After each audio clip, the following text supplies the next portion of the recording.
আজ আমি আপনাকে কোনো নতুন কাজ করতে বলবো না। কারণ সফল হতে গেলে কি, কি করতে হয় আমরা সবাই কম বেশি জানি। কিন্তু যেটা আমরা জানি না সেটা হলো কোন ভুলগুলো আমাদের অজান্তেই আমাদের শেষ করে দিচ্ছে। আপনি কঠিন পরিশ্রম করছেন, তাও কেন আপনি সফল হতে পারছেন না? কারণ আপনার পেছনের পকেটে একটা অনেক বড় ফুটো আছে, যেটা দিয়ে আপনার এনার্জি আর সময় দুটোই বেরিয়ে যাচ্ছে। আজ যদি সত্যিই আপনি জীবনে কিছু করতে চান, তাহলে আজ থেকে এই মুহূর্তে থেকে এই ৫টি কাজ করা বন্ধ করে দিন। তাহলে বেশি সময় নষ্ট না করে চলুন মেন পয়েন্টে আমরা কথা বলি। প্রথম কাজ, পারফেক্ট সময়ের জন্য অপেক্ষা করবেন না।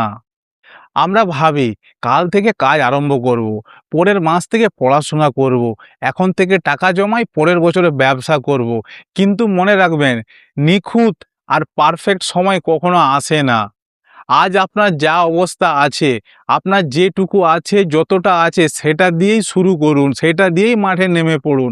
কি হবে, কি হবে না, এই সব চিন্তাভাবনা বন্ধ করুন, সোজা অ্যাকশন মুডে কাজ শুরু করুন। দ্বিতীয়, সবাইকে খুশি রাখার দরকার নেই। আপনি সবাইকে পরিবারকে খুশি রাখতে গিয়ে আপনি নিজের স্বপ্নটাকে, নিজের ভেতরে ভালো মানুষটাকে মেরে ফেলছেন। যখনই আপনি পরিবারকে ভালো রাখার কিছুটা মুহূর্ত নিজের স্বপ্নের দিকে যখনই সেই সময়টা দিবেন, তখন চারিপাশে মানুষ এবং নিজেরই পরিবারের লোক বলবে, এ অনেক স্বার্থপর হয়ে গেছে।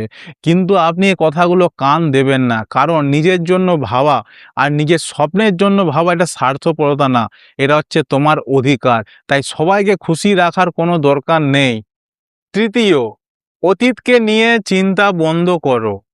অতীতে তুমি কি কি ভুল করেছো, তোমাকে কে কে ছেড়ে চলে গেছে, বা তোমায় কেউ ঠকিয়েছে, বা তুমি কোনো সুযোগ হাতছাড়া করেছো, এই সব ভেবে ভেবে আজকের দিনটা নষ্ট করো না। সেটা অতীত ছিল, তাই জন্য সেগুলো চলে গেছে, কিন্তু আজ তোমার নিয়ন্ত্রণটা হাতে আছে। অতীত হচ্ছে একটা ভাঙা আয়নার মতো, ওই দিকে গেলেই হাতই কাটবে, তাতে কোনো লাভ হবে না। অতীত থেকে তুমি বুদ্ধি নাও, শিক্ষা নাও, কিন্তু তার মধ্যে থেকে বাঁচা বন্ধ করো। চতুর্থ পয়েন্ট, অভিযোগ করা বন্ধ করো। আমার তো সময় খারাপ, আমার টাকা নেই, আমায় কেউ সাহায্য করছে না, আমার ভাগ্য খারাপ। কেউ তোমাকে সাহায্য করবে না। তোমাকে কেন সাহায্য করতে যাবে? তোমার নিজের দায়িত্ব তোমাকে নিজের কাঁধেই নিতে হবে। একটা কথা মনে রাখবে, সফল মানুষরা কিন্তু সব সময় রাস্তা খোঁজে, আর অসফল মানুষরা সব সময় অজুহাত খোঁজে। তুমি কোন জিনিসটা খুঁজতে দাও সেটা তোমার ব্যক্তিগত ব্যাপার। পঞ্চম পয়েন্ট, সবচেয়ে গুরুত্বপূর্ণ, অন্যের সাথে নিজের তুলনা করা বন্ধ করো। তুমি সোশ্যাল মিডিয়ায় কারো দামি গাড়ি, বড় বাড়ি, লাক্সারি লাইফ দেখে তুমি নিজেকে খুব ছোট মনে করছো। এই ফেসবুক, ইনস্টাগ্রাম এবং আমাদের চারিপাশে যারা সফল মানুষ আছে, তারা শুধু সেই ভালোটাই দেখায়, তারা সেই খারাপ অংশটা দেখায় না। কারণ তোমার লড়াইটা হচ্ছে, তোমার তুলনা হচ্ছে তোমার নিজের সাথেই, তোমার যুদ্ধটা নিজের সাথেই নাকি অন্যের সাথে। এই তুলনাগুলো তুমি বন্ধ করো। চ্যানেলটা সাবস্ক্রাইব করে জীবন যুদ্ধকে সাপোর্ট করবেন। দেখো বন্ধু, সফলতার প্রথম ধাপই হচ্ছে নিজের ভুলটা স্বীকার করে সফলতার পথে এগিয়ে যাওয়া।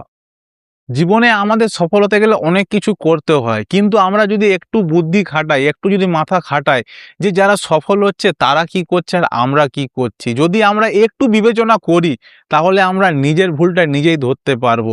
কোনো পাহাড় উল্টানো কাজ না, শুধু একটু ভালো ডাইরেকশন আর কিছু আমাদের অজান্তে বা জানতে ভুল করা জিনিসগুলো আমাদের শুধরে নিতে হবে। তাহলে আমরা নিজেরাই সেই ভুলগুলো শুধরে আমরা এগিয়ে যেতে পারবো। তাই এই পয়েন্টগুলোর মধ্যে তোমারটা কোনটা মিলছে, কমেন্টে নিজের সততার সাথে জানাবে যে হ্যাঁ, এই পয়েন্টটার সাথে, এত নম্বর পয়েন্টটার সাথে আমার জীবনে মিলছে। তো এই 5টা কাজ করবে না, এই ভিডিওটা তাদের সাথে শেয়ার করো যাদের এই সময় এই ভিডিওটা জানার দরকার বা এই টপিকটা তাদের বোঝা দরকার। তো ভালো থাকবেন, সুস্থ থাকবেন, আবার দেখা হবে পরের ভিডিওর টপিকে।